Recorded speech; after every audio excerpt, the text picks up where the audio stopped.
guys? It's Dakota, and today we're going to be looking at probably one of the most dominant modern decks that we've seen. I would hazard a guess since Eldrazi Winter, and that is Hogaak, formerly known as Bridgevine. This deck is basically known for putting in a giant creature that we just got from Modern Horizons, Hogaak Arisen Necropolis. And even though this card can't have mana spent to cast it, it has Convoke and Delve, which means that all the random cards that just put a bunch of cards in the graveyard and then give you like a little bit of value can basically go towards casting Hogaak. What makes this deck super powerful and kind of like a history lesson about the other Bridgevine decks, if you've never seen them, Bridgevine used to play a bunch of just zero costed, zero power, and toughness artifacts like Hairback Walker and Walking Ballista to then basically have things to cast to then put cards in the graveyard to then make a bunch of zombies with Bridge from Below. Well, since Bridge from Below got banned in the last banned and restricted announcement, this is kind of what the Hogaak deck and the Bridgevine deck has kind of morphed into. So before we had the banned and restricted announcement, we had essentially Bridge from Below in this deck, which basically meant that we could abuse that and Alter Dementia to just basically go infinite with Hogaaks if there's two bridges or two Hogaaks and one bridge to essentially just mill the opponent out on turn two. And that was super busted. Bridge ended up getting the axe instead of Hogaak.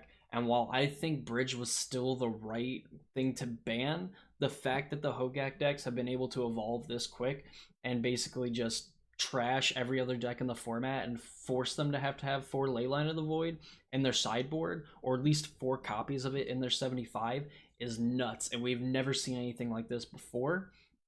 And how this deck is still being the most hated deck in the format and the most cards in the sideboard and even in the main board dedicated to hating this archetype out, and still able to have the amount of success it's having, still top 8ing GPs, still top 8ing SCG opens, and just overall dominating the format like it is.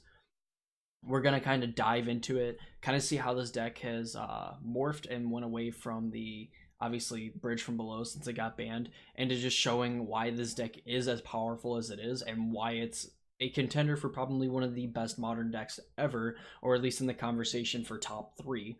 So looking at the deck, the linchpin and everything that this deck kind of revolves around is Hogaak and Vengevine. Hogaak, as I just went over earlier, is a 7 mana 8/8 with Trample that can be cast with mana but has Convoke and Delve. And Vengevine, that is a 4/3 haste for 4, but usually you just kind of ignore it, the converted mana cost, because the rest of the time it's usually just a 0 mana 4/3 that you get for casting a bunch of dumb idiots. And it has haste, so when it comes into play, you can just attack your opponent. So with those being like the 8 main cards in the deck, how the heck are we enacting this game plan?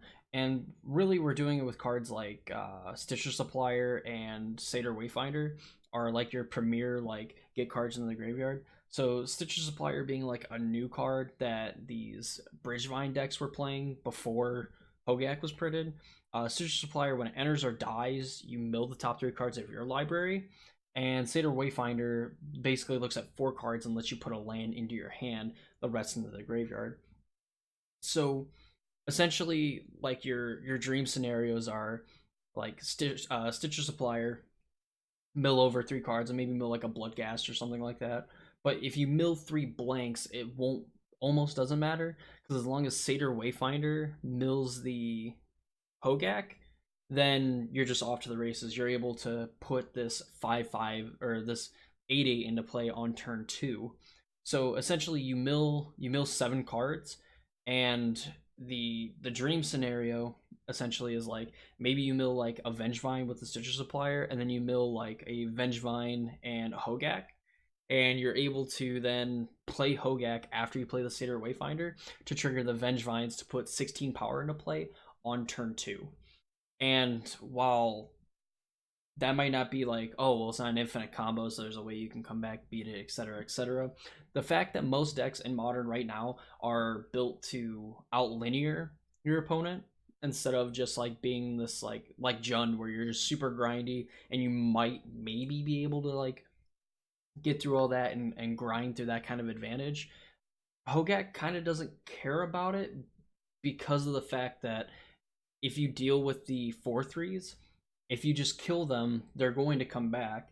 And if you exile them, well, then you still have to deal with an 8/8 trampler on the battlefield, which is usually just gonna 2 for 1. For you, you're gonna get 2 for 1 yourself, or maybe 3 for 1. Anything past that, like you're probably just dead anyway. So some of the other like value creatures in the deck, Carrion Feeder is just like a sack outlet. You have some like fancy tricks that you can do with cards like Gravecrawler, and even fancier with like Bloodghast, where you could like sacrifice a Bloodghast, play a fetch land, sacrifice, get it back, sacrifice it to the Carrion Feeder, and then like sack your fetch land, grab a land, get it back. You put 2 counters on Carrion Feeder, and you still have a 2/1 Bloodghast in play, and you just have a really big Carrion Feeder as well. That will just eventually just keep getting bigger the more and more fetch lands that you get and things like that. Gravecrawler also a good one, because as long as you control the Carrion Feeder, you're always going to be able to cast a Gravecrawler. So essentially, each black mana puts a counter on Carrion Feeder as well. Crypt Breaker is, I would say, pretty new. When like as this deck's kind of evolved, it's kind of gotten like a grindy element on top of the fact that you have those like turn 2 put 16 power into play. Crypt Breaker makes zombies, and then you can tap them to then eventually just draw cards. And since a lot of your creatures in this deck, like Carrion Feeder, Crypt Breakers, Grave Crawlers, Stitcher Supplier, things like that, like you just get to draw so many cards. It's, well, you don't get to draw so many cards, but like just getting to see an extra card every turn definitely is really powerful and really good, especially when you're drawing to cards like Faithless Looting. Your little bit of interaction that you have in the main board with Lightning Axe and Assassin's Trophy to deal with some main board hate if someone's actually playing main deck Ley Lines or like Rest in Peace or something like that. Assassin's Trophy is definitely a way that Hogaak can fight through that as well. So that's basically like the entire makeup of the deck, is like you have this plan where you can turbo out a Hogaak, or even if you don't get a Hogaak or you don't get back any Vengevines, you just play a bunch of like really resilient, really recursive creatures that eventually just kind of overwhelm your opponent, because you just get them into play so fast, and they don't need to be in your hand. Like you mill over Gravecrawler with a Stitcher Supplier, you're able to cast the Gravecrawler as long as the Stitcher Supplier lives. And even if you don't, you still have a bunch of other zombies in play that you can, or a bunch of other zombies in your deck that you can eventually just cast to then get it back. So like the mana base, I'm not gonna spend like a whole lot of time on it. I mean, it's kind of like your traditional modern like mana base. You have like 8 fetch land, or you have 8 fetch lands that go and get all of your lands that you wanted to play.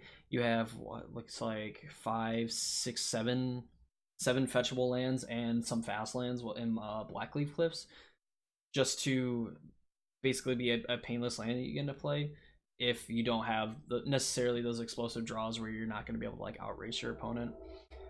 The sideboard, a little bit more interaction. The important thing to know, like when you're playing this deck, even though, like, yes, on one hand, like you have enough stuff where you can just like fight through Leyline of the Void, Rest in Peace, Grafdigger's Cage, things like that, you still need cards in your sideboard that deal with those cards, because essentially you are a graveyard deck that, while it doesn't play like necessarily the best value creatures at their mana cost, they're really aggressive for their cost. So playing cards like Leyline of the Void for like the mirrors and the other graveyard decks really good, because you deal with them better than your usually your opponents can. Force of Vigor and Nature's Claim, just more ways to deal with random artifacts and enchantments. Of course, like the life gain from Nature's Claim doesn't matter, because you're just going to put a ton of power in play and kill them anyway. Plague Engineer for like just the tribal decks, like humans especially. Even sometimes in the definitely in the mirror, where you just name zombie and like their things just die, like they just can't keep anything in play. Fatal Push and Thoughtseize and Shenanigans, just like again more interactive cards in the board, like Shenanigans just dealing with just more artifact hate. Also Dredges too, which is kind of a pretty neat upside when you just have to fight through a bunch of different like artifact based like graveyard hate.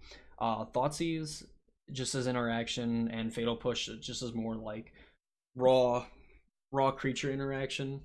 Definitely a way that like these Hogaak mirrors can end up is just that the ground is so gummed up that whoever ends up drawing more removal spells and getting a Hogaak in play first generally can win the game and end up pushing through damage. So essentially, like Modern Horizons like created the perfect storm for Hogaak to be one of the best and most resilient modern decks for the fact of Force of Vigor and Hogaak itself. Force of Vigor basically being a card that like you can on turn zero, like you're on the draw, your opponent goes turn zero ley line, and then they like play Grafdigger's Cage or something like that, or like they just play another random like hate card, like you just 2-for-1 them. And even if Force of Vigor just 2-for-1s yourself in terms of just like playing it and then like exiling I don't know, like a Wayfinder, like a Vengevine, or even another Assassin's Trophy, like that's totally fine because you eliminated the thing that's going to stop you from like carrying out your game plan before you even taking your turn. Like your turn zero interaction, to then like play a Faithless Looting and then just kind of go off from there is really what makes this deck super explosive and super powerful. Even when your opponent does play turn zero Leyline or turn one Grafdigger's Cage, Nihil Spellbomb, even like turn two Rest in Peace, things like that. This deck it just does such a good job of dealing with and taking care of like those threats before it even like decides to put anything into the graveyard. So basically, that's kind of like why it's kind of why this deck is like so good too. Because even if your opponent has like graveyard hate in play for some number of turns anyway, you're still able to fight through it and even just kind of power through it altogether because of all these just kind of resilient creatures that just are aggressive for their cost, like Bloodghast, a 2-mana 2/1 that has haste, Neonate, a 1/1 menace creature that can eventually just become a different card. Gravecrawler, 1-mana 2/1, Carrion Feeder, just something that gets bigger. So you eventually just find your hate or find your anti-hate to beat a Leyline or a Grafdigger's Cage, and then from there you just kind of run over your opponent because they haven't really been able to capitalize off the hate that they put into play. So that's really the like overview and really the process of like how Hogaak and everything that's kind of happened to like make Hogaak like a card that was kind of innocuous, and I think a card that would have been really good in just regular dredge. Just the fact that you could have played like an 8/8 or an 8/8 trampler on like turn 3 or turn 4, like that would have been sweet. That'd have been a way to like increase the clock and not get totally blown out by cards like Anger of the Gods and like Dredge and stuff, to him becoming probably the most influential card and probably one of the first banned cards in Modern Horizons.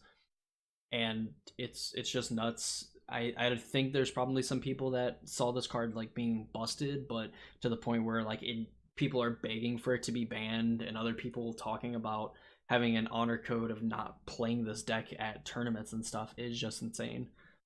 But that's gonna wrap up this video on Hogaak, and like I said, by next week it's probably going to be banned anyway, and we're gonna be back to probably a Izzet Phoenix like meta, where like that's just one of the best decks, and maybe people are accustomed to playing the hate, where that deck's probably going to get hated out.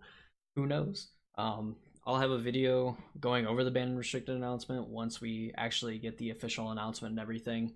My prediction, I'll make it in this video. Hogaak's going to get banned, and either something is going to get unbanned, or Faithless Looting is also going to get banned as well. Because I think banning Hogaak just itself doesn't make any sense whatsoever if the meta is essentially going to go back to what it was, and we're just going to have like Izzet Phoenix being like 10-15% of the meta like it was before, and even Hogaak right now like being one of the best decks is still like just under 9%, while Izzet Phoenix before Hogaak was even like a deck was like well over 10%, and that's just kind of what everyone was like defaulting to, either that or humans, that sort of thing. But yeah, now this is actually the end of the video. Be on the lookout for more stuff like this. I'm going to be doing deck techs and stuff on Modern and Standard. Also be on the lookout for any of my streams on Twitch. You can find my Twitch name in the description of this video. I play a lot of standard. Hopefully, going to be getting into modern legacy, and sometimes we play some other video games too. And with that being said, guys, I will see you in the next video.